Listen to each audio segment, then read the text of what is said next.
শালা শুয়োরের বাচ্চা ফুটো, তোর বংশকে নির্বংশ করব আমি, তবেই আমার শান্তি হবে।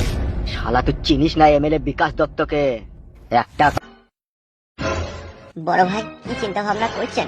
হ্যাঁ, বলছি কি চিন্তা ভাবনা করছেন? তোরা এক কাজ কর, জি বলেন বড় ভাই।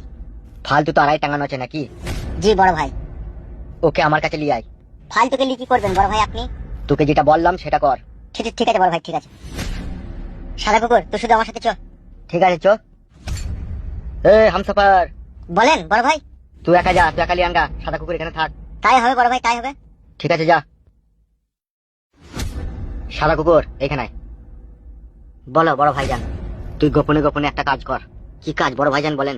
এই যে কাজটা তুই আর আমি করবো, ঠিক আছে? এটা হামসাফারকে বলার দরকার নাই। কি এমন কাজ বড় ভাই যা হামসাফার জানবে না? আমি চাই ফুটুর বংশকে নির্বংশ করতে, তাই আমি চাই তুই ফুটুর বাপকে একা গিয়ে মার্ডার কর। আমি একা? হ্যাঁ তুই একাই যাবি। তুই ওকে ফলো করবি, ঠিক আছে? ওকে যেখানে একা বাঘমতো পাবি সেটাই বসিয়ে দিবি। ঠিক আছে বড় ভাই, তাই হবে। চলে যা।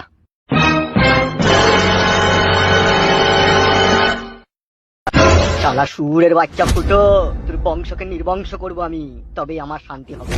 শালা তুই চিনিস না এমএলএ বিকাশ দত্তকে?